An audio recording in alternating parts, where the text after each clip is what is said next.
Hi everyone, I am Bhargavi Trivedi and in this video tutorial I am going to explain you regarding containment procedure in bioreactor and as well as I am going to teach you the basic principle of aseptic handling.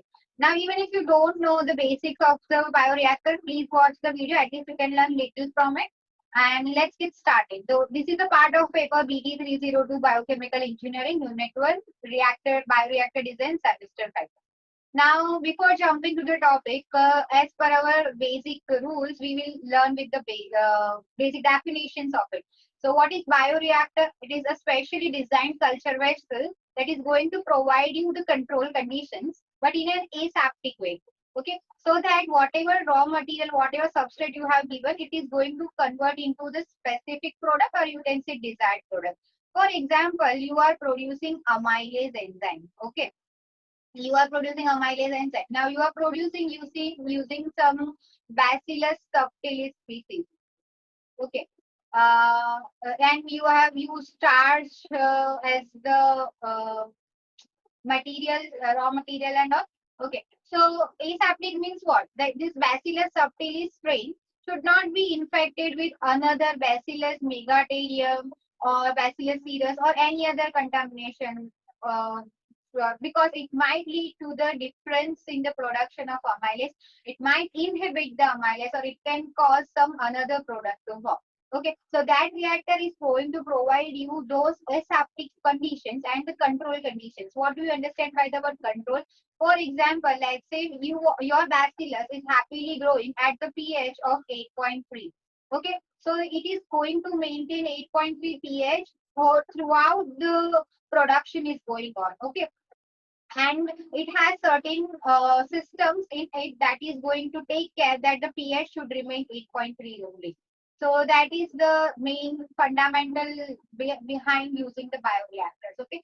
So in the same way, what is the need for the bioreactor? So you have learned that first it is going to produce the aseptic condition as well as maintains a specific environment for the growth of the cells. Okay. For example, I have given you the example of pH. You can also say that it can maintain temperature. For example, you want to maintain 38 degrees Celsius temperature. Not only temperature, it is going to maintain the aeration conditions, the agitation speed, the rotor speed and all, and much more using that. Now, please remember that you are not just using microbial cells. For example, I have given you the example of Bacillus subtilis, but you can also use plant cells, you can also use human cells, animal cells, and much more. Okay, this is the typical example of the reactors that you have learned in the previous videos.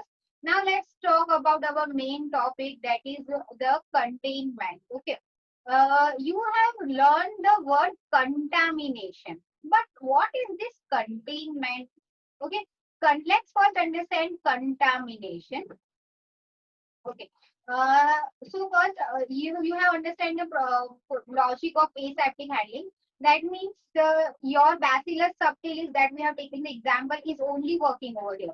And for example, if you are another some strain got introduced, for example, I had given you of Bacillus megaterium or Bacillus cereus and all.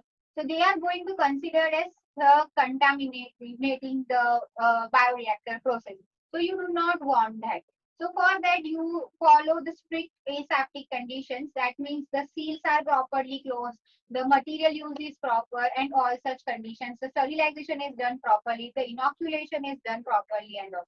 Now imagine once the reactor product that was the production that was taking place in the reactor is over. Okay, or imagine while the process was going on, there is a possibility of escape of organism. Okay, I am writing here escape of organism in between the procedure is going on or even after the downstream processing is completed. Okay. Now, first, when the reactor concept was introduced, there was no sincerity regarding this escape.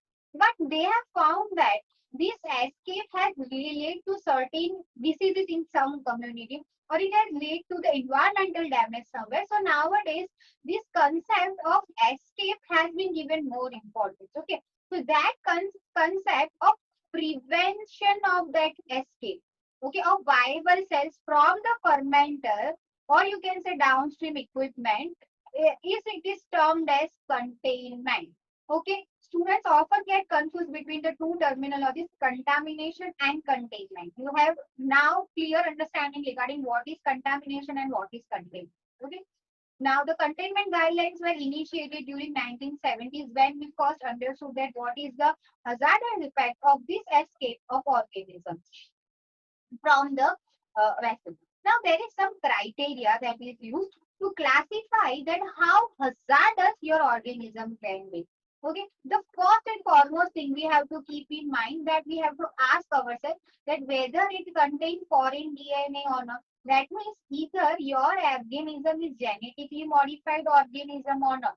Because on the basis of that, the hazardous will be classified. If your organism that is producing a product has contains GMO, that it is falling into the hazardous level. It doesn't mean that the organisms that are not GMO they don't fall into the hazardous level. But we have strict guidelines regarding this GMOs. Okay. Then we have to see the known pathogenicity of the organism. How pathogen your organism is. Is there any history of that organism causing the disease? The virulence. Is it causing the mild problems, or serious problems? The number of organisms required to initiate an infection. For example, 100 organisms, 1,000 organisms.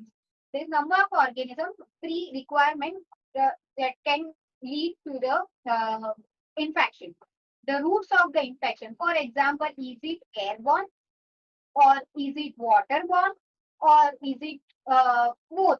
Like it can spread via air, it can spread via water also. Then the another one is the known incident of infection in the community that it already had infected somewhere in the community and the locally of vectors and potential results. Okay, vectors for example it can spread through pollen or for any other reason. Then the amount or volumes of organism used in the fermenter process. The techniques or the process use ease of prophylaxis and treatment. Is the treatment already available or not? Okay. So now as you can see in the figure, it is classified as I said, non-genetically identified organism and the genetically identified organism. Hazard group allocation is level 1, level 2, level 3, level 4. Okay. So I think level 1, you have to remember in such a way that level 1 is mild, while level 4 is hazardous or you can say quite dangerous. So we have to be very careful while using the organisms that are of level 4. Okay.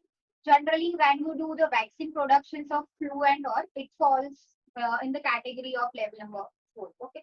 Not every time, but sometimes. Okay. In the similar way, if it is genetically modified, then it falls into the harmless group. It again will divided into harmless group 1 and potentially harmful group. It is the small scale and it is the large scale.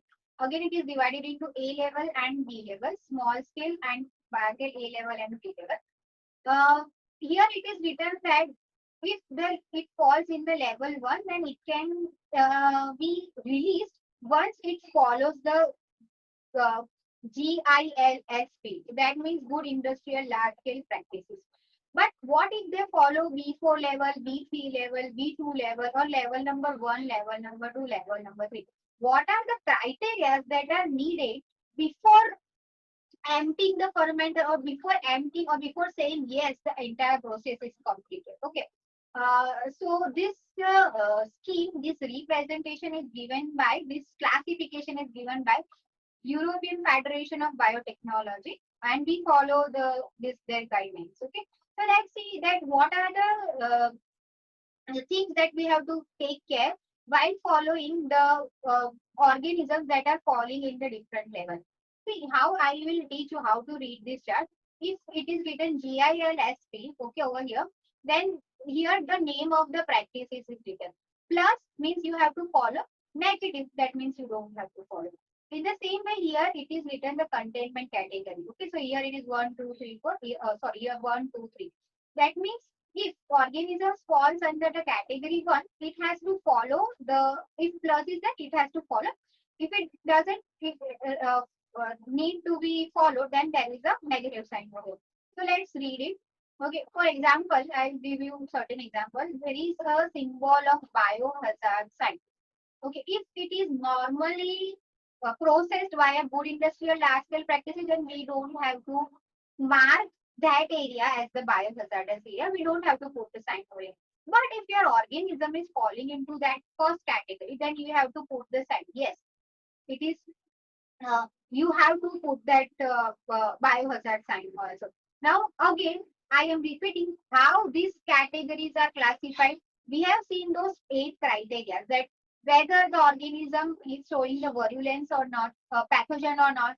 The virulence is mild or serious. So, depending on this criteria, they will put a certain organism into the certain criteria.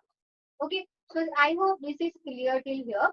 Now, let's go uh, to the another classification. It says that primary containment, that what are the things that needed to be followed.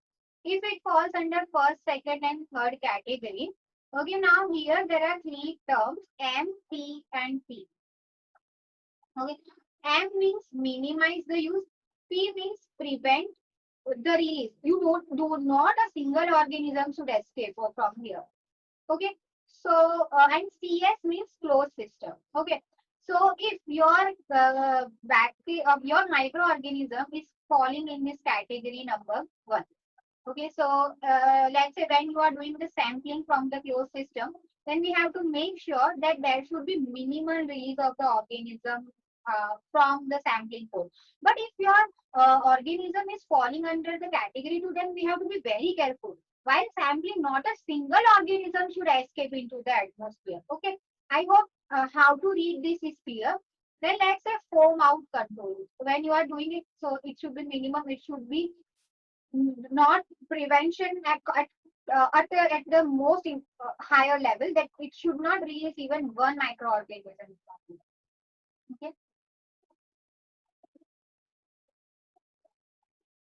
In the similar way, secondary treatment means what?